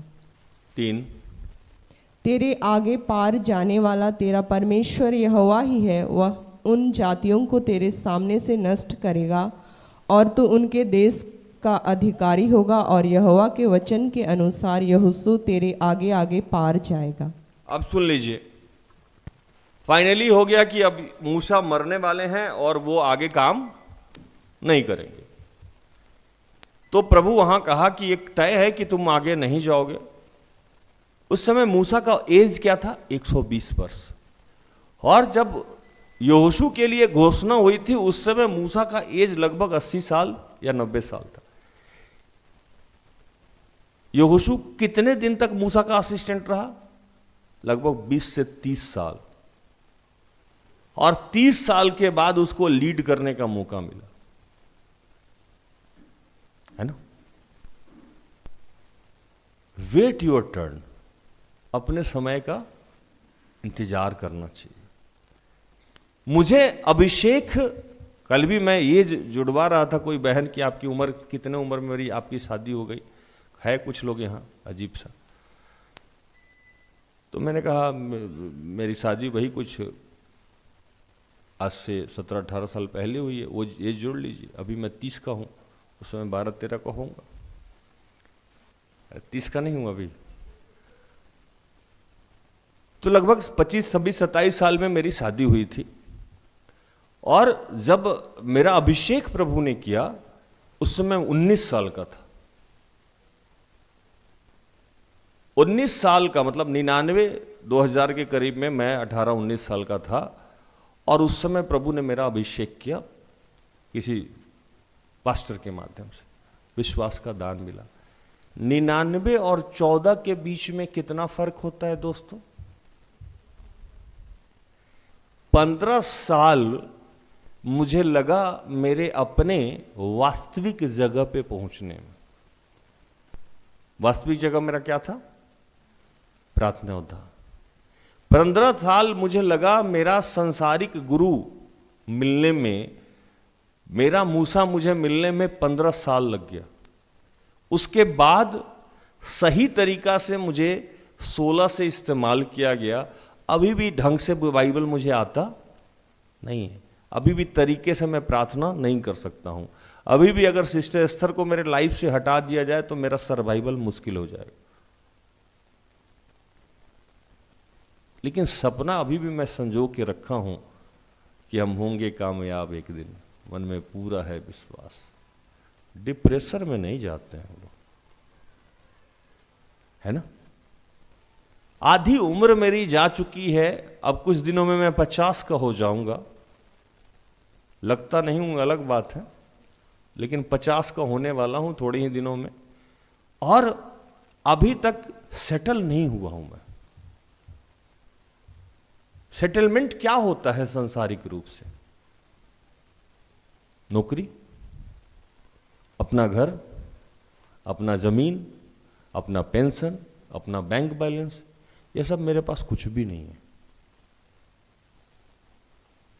तो सबसे ज्यादा डिप्रेशन में तो मुझे रहना चाहिए, क्योंकि मेरे पास एक पत्नी भी है जिसको खिलाना भी पड़ता है, एक बेटी है जिसको पढ़ाना भी पड़ता है, और जिस रफ्तार से वो बढ़ रही है बहुत जल्दी शादी भी करना पड़ेगा। शादी में भी पैसा लगता है। और ये बात क्या मेरे दिमाग में शैतान नहीं डालता होगा कि राज तुम दिन भर करते क्या हो? सारा दिन तुम प्रवचन सुनाते हो, लेकिन तुम्हारे पास फूटी कौड़ी नहीं है। अभी तक हमने इसको व्यापार नहीं बनाया। लोगों की समस्या को समझाते समझाते, उसको सॉर्ट आउट करते करते कब सुबह से 12 बज जाता है पता ही नहीं है। और 12 बजने के बाद जब एकांत होते हैं तो पता लगता है कि शरीर के हर हिस्से में दर्द हो रहा है। कभी चेस्ट पेन हो रहा है तो भैया चेस्ट पेन क्यों हो रहा है? तो किसी के चेस्ट में पेन है, उसके लिए प्रार्थना कीजिए। कभी कमर में दर्द हो रहा है, कभी एड़ी में दर्द हो रहा है। आजकल मेरा बीपी जाता है, ऊपर का बीपी 160, नीचे का बीपी मैं सुबह में चेक कर रहा था 122। पत्नी बीपी मशीन बंद कर दी, 160/22। मैं 1 सेकंड बाद प्रार्थना किया तो वो 125/86 हो गया। पत्नी करी मशीन खराब है। मैंने कहा अब उसको क्या समझाएं हम, सब बात तो बता नहीं सकते। तो मेरे हिसाब से डिप्रेशन में तो यहोशू को चले जाना चाहिए था, या डिप्रेशन में मुझे और सिस्टर एस्थर को चले जाना चाहिए था कि हम लोग करते क्या है यार। लेकिन हम लोग को पता है कि उपयुक्त समय में प्रभु बढ़ाएगा। लाइक जब सिस्टर एस्थर अकेले जब सेवकाई शुरू की और आज जहां पहुंची हैं तो छोटे से छोटे 1000 हो गई हैं। बहुत छोटी सी, दुबली सी, नन्ही सी, पतली सी, 30, 35, 40 किलो के वजन की एक लड़की थी जो हमको दिया गया था। गुड़िया हाथ में ऐसे उठा के घूम सकते थे, है ना। और वो महिला, वो लड़की जिसके ना आगे कोई ना पीछे कोई, वो तो दीदी भी साथ में नहीं रहती थी। हम आके सारा सेट किए कि दीदी अब आइए, राज है साथ में। सब लोग अलग अलग रहता था, ना घर ना द्वार, ना आगे ना पीछे, ना कोई, ना कहीं। कहीं रह रही हैं तो वो किसी और के पास रह रही हैं, सेवकाई कर रही हैं। 4 आदमी सेवकाई कर रहा है, 2 आदमी नाराज है, 1 आदमी रूठा हुआ है, 1 आदमी तुनका हुआ है, अकेली लड़की लड़ रही है, पता ही नहीं है। लेकिन उनको पता था कि छोटे से छोटे 1000 हो जाएंगे, उपयुक्त समय में प्रभु उनको बढ़ा देगा। लेकिन अगर उसी दिन वो डिप्रेशन में जाके कुछ अटपटा कर ली रहती तो आज सिस्टर एस्थर नहीं रहती। उसी बीज की तरह जिसको हम नहीं सोचते हैं कि ये अंकुरित नहीं हो रहा है, दिख नहीं रहा है तो रौंद देंगे, इसलिए कि वो जमीन के नीचे आपको दिखेगा नहीं। प्रभु आपके जीवन में काम कर रहा है। उसने यहोशू से कहा, तब यहोवा ने यहोशू से कहा कि आज के दिन मैं सब इस्राएलियों के सम्मुख तेरी प्रशंसा करना आरंभ करूंगा, जिससे कि वे जान ले कि जैसा मैं मूसा के संग था वैसा ही तेरे संग रहूंगा। 30 साल 25 साल से यहोशू को वेट कर रहा था, वो भी ये पता भी नहीं था कि हम यहाँ के उत्तराधिकारी हैं कि नहीं। ये मूसा को पता था कि मूसा नहीं जाएगा, मूसा को रिप्लेस करके यहोशू को लगाया जाएगा। लेकिन एक और नई चीज मैं आपको बताऊं, यहोशू का अभिषेक कब हुआ था ये आज मैं बता रहा हूं।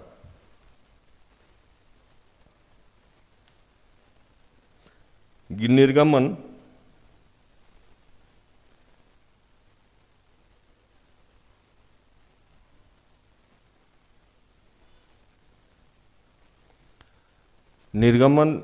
24:13 ये कब ईश्वर इसको स्पर्श कर लिया और कब इसको चुन लिया और आत्मा उस पर अपना रख दिया। जैसे यहां लिखता है, पहले ये वचन पढ़ लीजिए फिर उसको पढ़िएगा।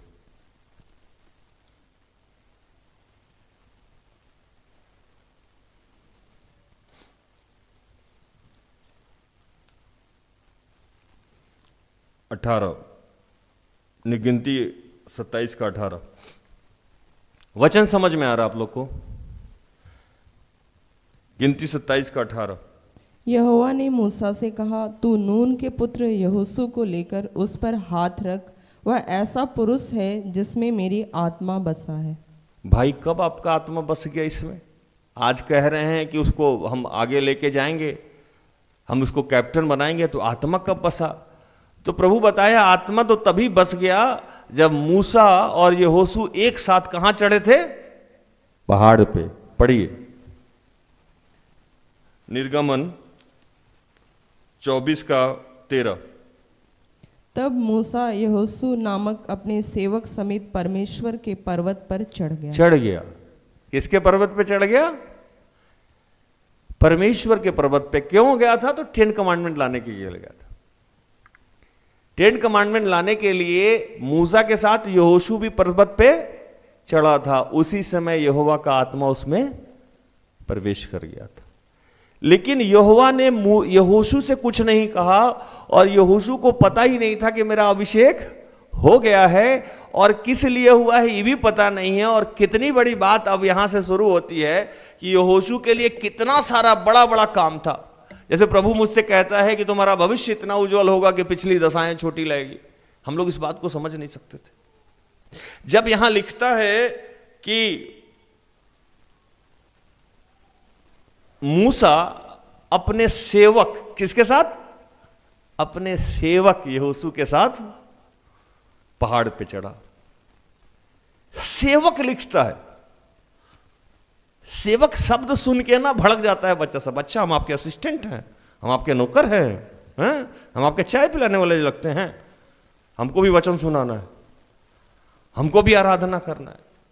कोई भी सेवक का सेवक बनने को तैयार नहीं होता। उसको सबको आके लीडर बनना है,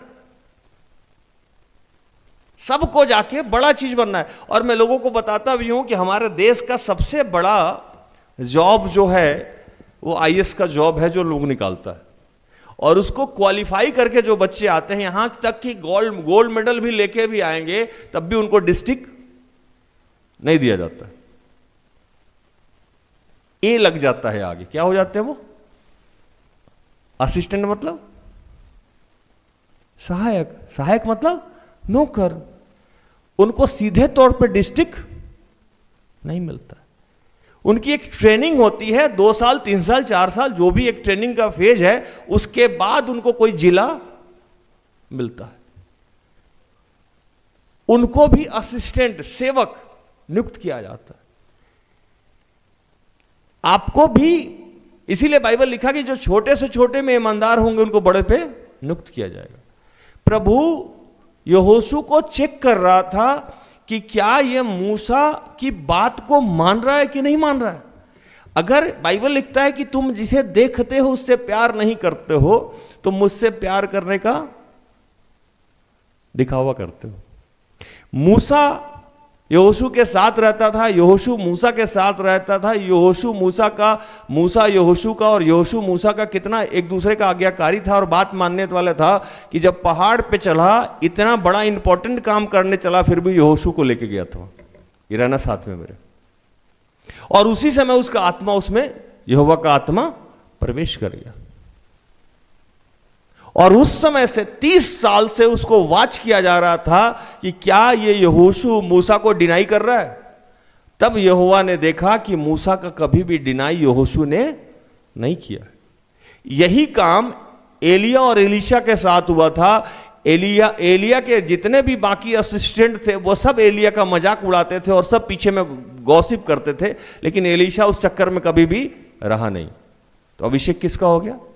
एलीशा का। और यहोशू को आज यहां प्रभु कह रहे हैं कि मैं तुम्हारी प्रशंसा इतनी बढ़ाऊंगा कि सारा लोग जानेगा कि जैसे मैं मूसा के संग रहा वैसे ही आपके संग रहूंगा। और मैं आपको बताऊं कि मूसा ने जो जो काम किया उससे बहुत बड़ा बड़ा काम यहोशू से प्रभु कराया। उसमें सबसे इंपॉर्टेंट काम क्या है मैं बता रहा हूं आपको। यहां तक प्रचार समझ में आया?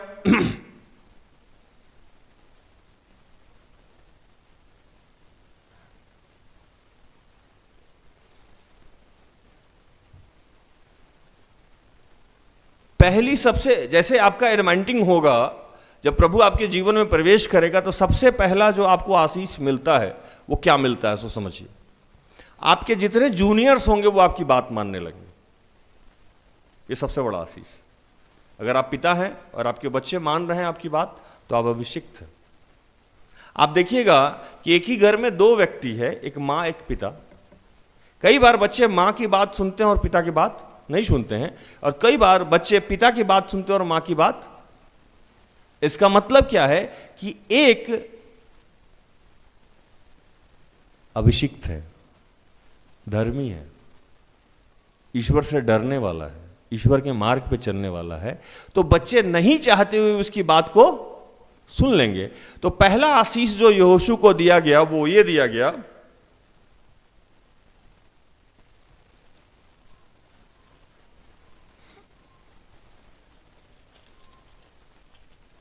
पढ़िए यहोशू 1:16। तब उन्होंने यहोशू को उत्तर दिया, जो कुछ तूने हमें करने की आज्ञा दी है वह हम करेंगे, और जहाँ कहीं तू हमें भेजे वहाँ हम जाएंगे। 17। जैसे हम सब बातों में मूसा की मानते थे वैसे ही तेरी भी माना करेंगे। इतना हो कि तेरा परमेश्वर यहोवा जैसा मूसा के संग रहता था वैसा ही तेरे संग भी रहे। 18। कोई क्यों ना हो जो तेरे विरुद्ध बलवा करे और जितनी आज्ञाएं तू दे उनको ना माने तो वह मार डाला जाएगा, परंतु तू दृढ़ और हियाव बांधे रह। सारा लोग खड़ा हो गया यहोशू के साथ, बोला डरने का जरूरत नहीं है, आज से आप जो भी बोलिएगा अच्छा और बुरा हम लोग मानेंगे। जैसे हम लोग मूसा की बात मानते थे आपकी मानेंगे। और सब लोगों ने डिसाइड किया कि भैया इसकी बात जो नहीं सुनेगा उसको हम लोग मार डालेंगे। अचानक यहोशू के जीवन में चेंज हो गया। वहां लोगों की संख्या लाखों में थी, एक दो लोग नहीं चल रहा था। जो मूसा जिन लोगों को लेके चल रहा था वो लाखों में लोग था, और उसकी बात, मूसा की बात लोग मानता था इतने सालों से। और अचानक वहां का कैप्टन रिप्लेस हो गया। सिस्टर एस्तर यहां मेरे आने से पहले 2 साल से सेवकाई करती थी। तूती बोलता था इनका, ये जो बोलती थी वही होता था।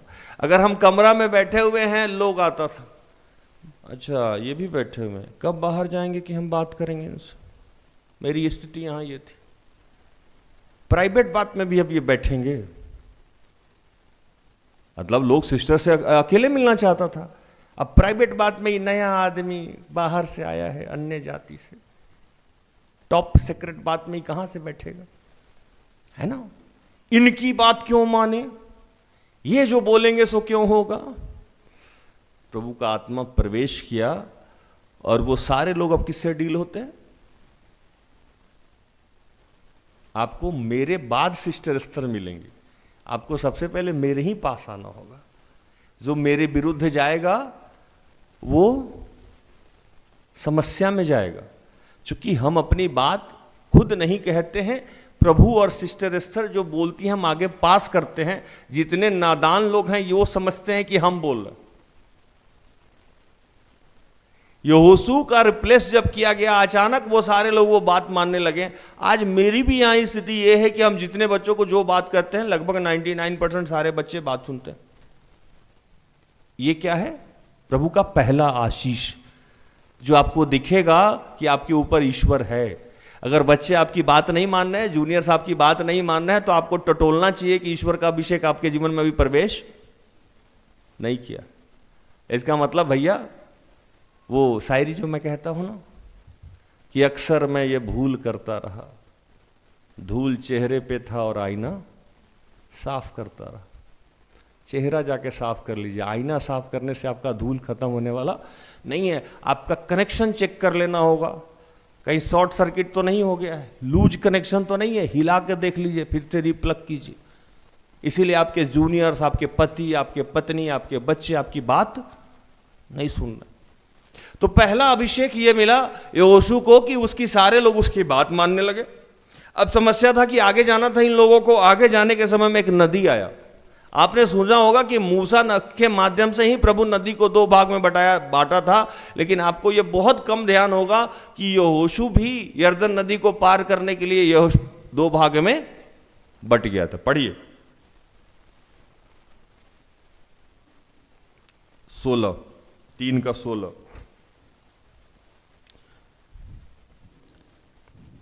तब जो जल ऊपर की ओर से बहा आता था वह बहुत दूर अर्थात अदाम नगर के पास जो सारतान के निकट है रुक कर एक ढेर हो गया और दीवार सा उठा रहा, और जो जल अराबा का ताल जो खारा ताल भी कहलाता है उसकी ओर बहा जाता था, वह पूरी रीति से सूख गया और प्रजा के लोग यरीहो के सामने पार उतर गए। फिर से नदी 2 भाग में बटा। यह आशीष किसको मिला? यहोशू को, जो अब तक सेवक था, असिस्टेंट, है ना। मैं यहां का असिस्टेंट जिससे कोई मिलना नहीं चाहता था, प्रभु ने मुझे नया आशीष दिया आराधनालय बनवाने का, है ना। जो काम अब तक इस सेवकाई में नहीं हुआ था, उसके लिए सब कुछ प्रभु मेरे से कराने लगा। एक और आशीष जो अब तक मूसा नबी को भी नहीं मिला था, वो आशीष मिला। मूसा नबी के समय में मन्ना बरसता था और लोग खा के जीते थे। वो मन्ना बरसना किसके समय में बंद हो गया? यहोशू के समय में। और वहां खेत उपजाऊ होने लगा और लोग as it is normal life जीने लगे। एक पढ़ी वचन 5:12, यहोशू 5:12। और जिस दिन वे उस देश की उपज में से खाने लगे, उसी दिन सवेरे को मन्ना बंद हो गया और इजरायलियों को आगे फिर कभी मन्ना ना मिला, परंतु उस वर्ष उन्होंने कनान देश की उपज में से खाया। अब वो क्या हो गए? सेल्फ डिपेंडेंट हो गए। कमा रहे हैं, खा रहे हैं, जो मन कर रहा है वो खा रहे हैं, जैसे मन कर रहा है वो जी रहे हैं। ये किसके टाइम में मिला? यहोशू के टाइम में फ्री कर दिया गया। यहोशू के माध्यम से इतने सारे आशीष मिले कि आप यहोशू को, चूंकि आप पढ़ते नहीं है, मूसा को ज्यादा पढ़ते हैं, यहोशू को इतना आशीषित किया गया कि आगे जो रहाब वेश्या थी उनका भी इन्हीं के माध्यम से आशीष मिला। और भी बहुत सारा दीवार ये तोड़े हैं, लड़ाइयाँ लड़ी हैं, फिर कभी मौका मिला तो इस पर चर्चा होगी। तो मैं ये बता के जा रहा हूं कि आज आपके जीवन में प्रभु कह रहा है कि आप चाहे जितने दुर्बल हैं, कमजोर हैं, प्रभु आपको सामर्थ्य बनाने जा रहा है। आप अपने आशीष तक पहुंचिएगा। बस wait your time, wait your turn. आप घबराना बंद कीजिए, परेशान होना बंद कीजिए। और जीवन में अगर कुछ बदल नहीं रहा है, इसका मतलब ये नहीं कि आप पापी हैं, ये है कि आपका समय नहीं आया है। अब कितना भी आशीषित आदमी हो, जिस दिन कंसीव करे उसी दिन बच्चा हो जाएगा क्या? यहाँ डॉक्टर सिस्टर सब लोग बैठे हुए, क्या डॉक्टर में नहीं कहा हो जाएगा क्या? जिस दिन कंसीव करेगा उस दिन बच्चा हो जाएगा। अगर ऐसा सिस्टम रहता तो कितना अच्छा। उसको भी 9 मंथ वेट करना पड़ता है। जब यीशु यहां आए तो वो ईश्वर के पुत्र थे, बहुत शक्तिशाली थे। वो जन्म लेते ही अपना कार्यक्रम शुरू कर सकते थे। 30 साल उनको भी वेट करना पड़ा। धैर्य रखना होगा। और प्रभु कह रहे हैं कि अगर थोड़ा धैर्य रख लीजिएगा तो मैं आपके जीवन को ऐसा कर दूंगा कि लोग एकदम तारीफ करते हुए नहीं थकेंगे, और आपके माध्यम से वो काम करूंगा जिसको आप सोच भी नहीं सकते हैं। लोग आपके घर को देख के, आपके काम को देख के, आपके बच्चों को देख के जान जाएंगे कि ईश्वर आपके साथ है। जैसे मैं मूसा के संग था वैसे ही तेरे संग हूं। ये सिस्टर एस्तर को या मुझे बताने की जरूरत नहीं पड़ती है कि ईश्वर मेरे साथ है, आपको मान लेना पड़ता है कि ईश्वर मेरे साथ। आप चाहे अंदर से जितना भी गाली दीजिए, लेकिन आप जानते हैं कि भैया दीदी के साथ ईश्वर है। हाँ कि ना, है ना? तो ये आपके भी जीवन में होने वाला है। आप अपने आप को दुर्बल, कमजोर, पापी, असहाय, अकेला, विधवा, अनाथ, बीमार, परेशान मत समझिए। प्रभु का एक काम करने का तरीका है, वो अपने उपयुक्त समय पे ही काम करता है ना? और हम लोग बहुत धन्य लोग हैं। हम लोग परमेश्वर का धन्यवाद करें कि हम लोग यीशु के माध्यम से हमेशा जयवंत की तरफ बढ़ रहे हैं। अगर हम लोग बिफोर क्राइस्ट रहते तो हम लोग का तो खटिया खड़ा हो जाता, है ना? तो हम लोग वी आर लकी पीपुल कि हम लोग यीशु के बाद आए हैं, और यीशु हमारे और आपके लिए कुर्बान हुआ, और उसके मारे जाने से, उसके गाड़े जाने से हम जयवंत होते जा रहे हैं। हम भी एक सामर्थी जाति बनेंगे, हम भी एक शक्तिशाली आदमी बनेंगे, और हमारे और आपके जीवन की सारी समस्याएं खत्म हो जाएगी, और हमारी प्रशंसा, हमारी तारीफ इतनी बढ़ेगी कि लोग जान लेंगे कि जैसा प्रभु मूसा के संग था वैसा ही मेरे संग है। जैसे जो 12 में और 11 में, 12 और 14 के बीच में लोग आते थे तो लोग क्या कहते थे यहां कि दीदी के साथ ईश्वर है। आज वही लोग कहते हैं कि भैया के साथ भी ईश्वर है ना? इस बात को सुनने में ये 25 चल रहा है, 14 और 25 में 11 साल वेट करना पड़ा। वो सब झेलना पड़ा जो एक व्यक्ति को डिप्रेशन में ले जा सकता है। बाहरी हैं, हिंदू हैं, अदर जाति से हैं, जनरल हैं, फलाना हैं, अदर स्टेट से हैं, है ना? ये हैं, इनका बॉडी लैंग्वेज अलग है, ये बाजू मोड़ के प्रचार करते हैं, बटन खोल के रखते हैं, तरह तरह की बातें। मैं कभी भी डिप्रेशन में जाके इसको छोड़ सकता था, लेकिन मुझे पता था कि भैया राइट टाइम के लिए वेट करना पड़ता है, और कुछ भी जो बड़ा होता है उसके लिए समय देना पड़ता है। अब आप डिसाइड करिए कि आपको माड़ भात खाना है कि बिरयानी खाना है। बिरयानी खाने में तो टाइम लगता है ना? आप फास्ट फूड काउंटर पे जाते हैं तो आधा घंटा में खाना मिलता है। रेडिशन में जाके एक दिन ऑर्डर देख के देख लीजिए कितना देर बाद खाना आएगा, पता लग जाएगा, है ना? तब तक सारा चिप्स और फिंगर चिप्स और क्या क्या कोल्ड ड्रिंक, आप जितना जोमेटो मोमेटो क्या पीता है सब बच्चा सब पीते रहिएगा। आधा घंटा, 45 मिनट, 1 घंटा, 1.5 घंटा में खाना ऑर्डर होता है। जितने बड़े होटल में जाइएगा खाना उतना देर से मिलेगा। जितनी बड़ी बीमारी है, हिल्ला जी का ऑपरेशन हम लोग करा रहे थे, दोनों ओपन हार्ट सर्जरी हो रहा था, दोनों वो बल्ब बदल रहा था इनका। पता लगा ऑपरेशन थिएटर में 3 या 4 बजे गई, सुबह में 5 बजे निकली हैं कि 4 बजे निकली हैं। बड़ा आशीष। जितनी बड़ी दुख उतनी बड़ी महिमा। टाइम लगेगा, है ना? तो आप अपना इंतजार कीजिए, परेशान होना बंद कीजिए, अपने कर्तव्यों का निर्वहन कीजिए। प्रभु जैसे मूसा के साथ था वैसे ही आपके साथ है, और आपकी प्रशंसा को इतना बढ़ाने जा रहा है जितना आप सोच नहीं सकते। प्रभु इन सारे वचनों से आप सबको और मुझे भी आशीषित करे। आमीन। आइए हम आखिरी प्रार्थना में जाएं।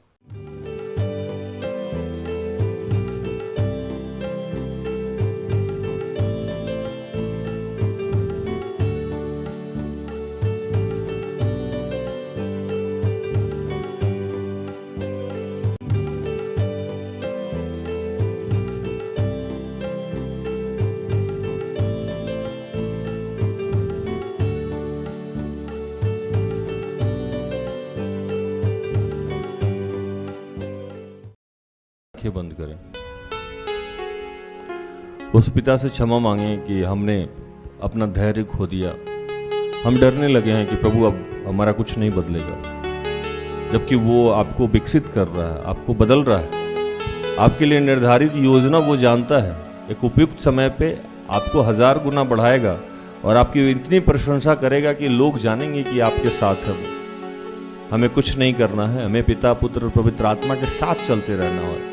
हम चाहे जितने भी बुरे हैं, हम चाहे जितने भी व्यभिचार में हैं, नशे में हैं, तकलीफ में, चाहे हम मुंह के जितने भी भद्दे हों, चाहे हम जिस भी स्थिति में हों, लेकिन पिता हमारा साथ नहीं छोड़ता है। हम उसके प्यारे और आशीषित बच्चे हैं, और इतना वो हमसे प्यार करता है कि अपने इकलौते पुत्र को भी पृथ्वी पे भेजा। आज हम उसका आह्वान करेंगे कि प्रभु हमें क्षमा कर और अपनी आत्मा से भर।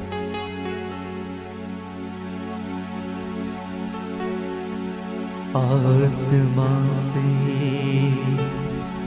भर दे मुझे, पवित्र आत्मा से भर दे मुझे।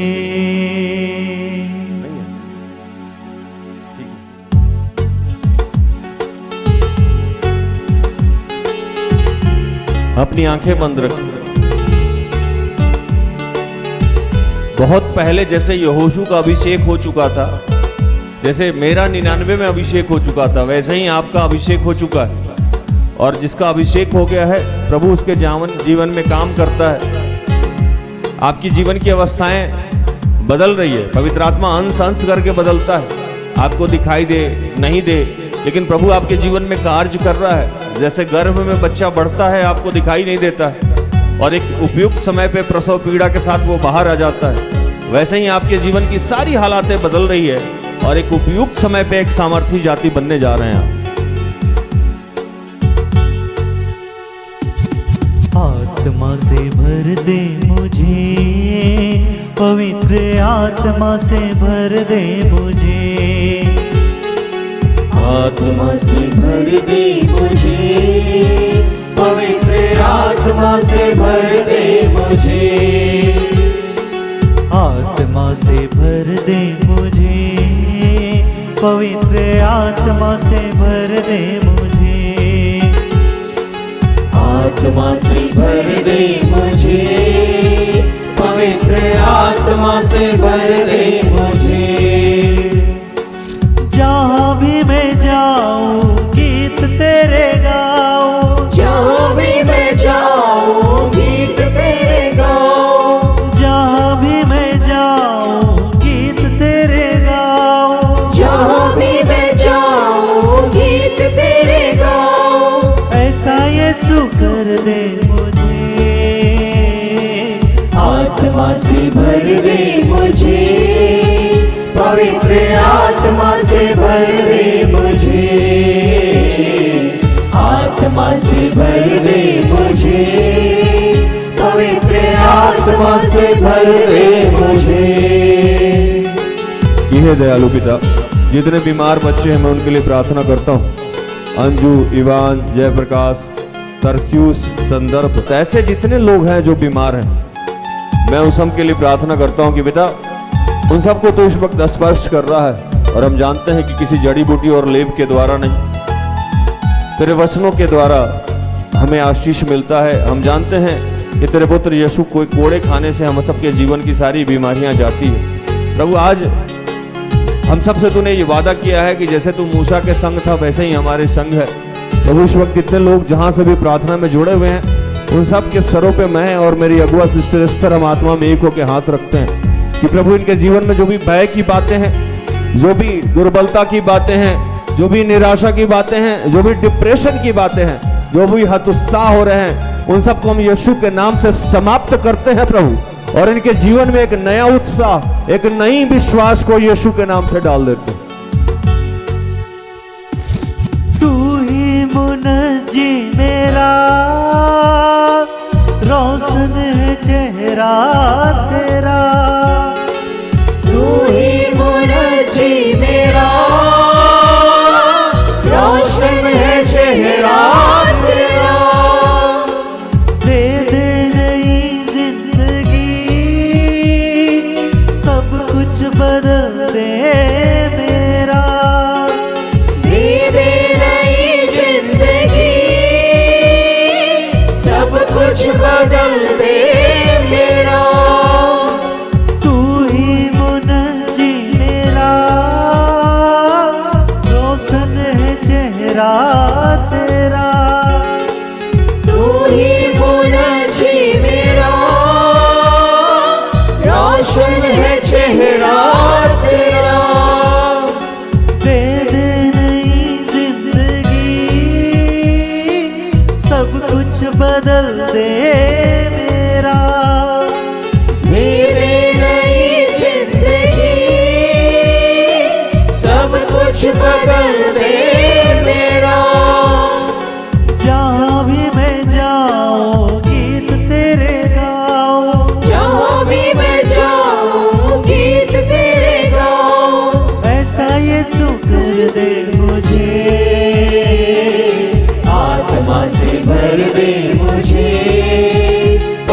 पवित्र आत्मा से भर दे मुझे,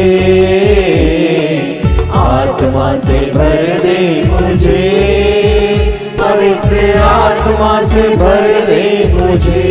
जितने को स्वर्गीय भाषा का आशीष प्राप्त है, कृपया स्वर्गीय भाषा में प्रार्थना करें। आप अपने घर पे हैं तब भी, आप यहाँ हैं तब भी। इस वक्त जो भी नकारात्मक सोच की बातें हैं, शक और संदेह की बातें हैं, वो यीशु के नाम से आपके शरीर से जा रहा है। जो भी हीनता की बातें हैं, असुरक्षा की बातें हैं, वो सब यीशु के नाम से जा रहा है। आपके जीवन से भय समाप्त कर रहा है प्रभु। आप उसकी आंख की पुतली हैं। उसने आपके चेहरे को अपने हथेली पे खोद के रखा है। उसने कहा है मत डर, मैं तुम्हारे संग हूं। वो पिता जो कहता है कि एक दूध पिलाती हुई माँ अपने बच्चों को छोड़ सकती है, मगर मैं ना तुझे छोड़ूंगा ना त्यागूंगा। आप उसके गोद लिए हुए बच्चे हैं। वो आपके सर के बाल तक उसने गिन रखे हैं। आपके जीवन को वो बदलने जा रहा है, आशीषित करने जा रहा है। धन्यवाद करें उसका।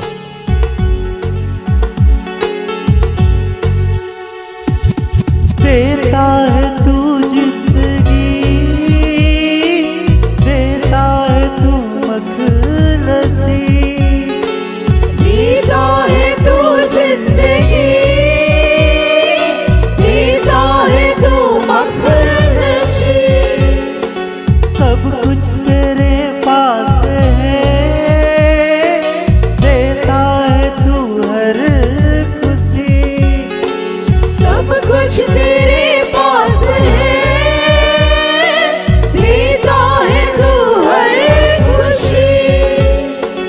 देता है तू जिंदगी, देता है तू मखलसी, देता है तू जिंदगी, देता है तू मखलसी। सब कुछ तेरे पास है, देता है तू हर खुशी, सब कुछ तेरे पास है, देता है तू हर खुशी। जहाँ भी मैं जाऊँ गीत तेरे गाऊँ, जहाँ भी मैं जाऊँ गीत तेरे गाऊँ, जहाँ भी मैं जाऊँ गीत तेरे गाऊँ, जहाँ भी मैं जाऊँ गीत तेरे गाऊँ। ऐसा यीशु कर दे मुझे, आत्मा से भर दे मुझे, पवित्र आत्मा से भर दे मुझे। ना बहरा है ना अंधा है। वो कहता है कि ना मैं बहरा हूँ ना अंधा हूँ, मुझे सब दिखाई देता है, मुझे सब सुनाई देता है, और मेरे हाथ इतने छोटे नहीं हो गए हैं कि मैं सामर्थ्य के काम नहीं कर सकूं। उपयुक्त समय पे आपके जीवन की सारी समस्याओं का समाधान कर रहा है। जितने लोग बेरोजगार हैं, सुधा, स्नेहा, स्वीटी, अजीत, विकास, सचित, यथार्थ, अर्श, मीरा, जो पवित्र आत्मा के लिए भूखे और प्यासे हैं, अनुरंजन, बीना, मैं सब लोगों के लिए प्रार्थना करता हूँ कि प्रभु आज पिता, पुत्र, पवित्र आत्मा इन सबको तू स्पर्श कर, इनका साथी, इनका सहारा बन, इन सब से तू बात कर और इनको बता कि इस पृथ्वी पे तूने इनको अपने हाथों से रचा है, अपने हाथों से संजोया है। गर्भ में ही तूने इन पे चित्त लगाया था। अंधेरे में जब ये रचे जा रहे थे तभी तूने इनको पुकारा था, तूने इन्हें नाम लेके पुकारा है। तू जानता है कि हम सबकी क्या जरूरत है, तू जानता है कि हम सबकी जीवन की क्या अवस्था है, हम समस्या क्या है और इसका निवारण भी क्या है, तू जानता है प्रभु। तूने कहा था कि उसके राज्य और धार्मिकता की खोज करो, दुनिया की तमाम चीजें तुम्हें यूं ही दे दी जाएगी। सब कुछ तू हमें मुफ्त में देने जा रहा है। पिता, हम तेरा धन्यवाद करते हैं। तेरे लिए ही जियो, तेरे लिए ही मरो, तेरे लिए ही जियो, तेरे लिए ही मरो। तू जिस राह पर चला मैं उस राह पर चलूं, तू जिस राह पर चला मैं उस राह पर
यीशु कर दे मुझे,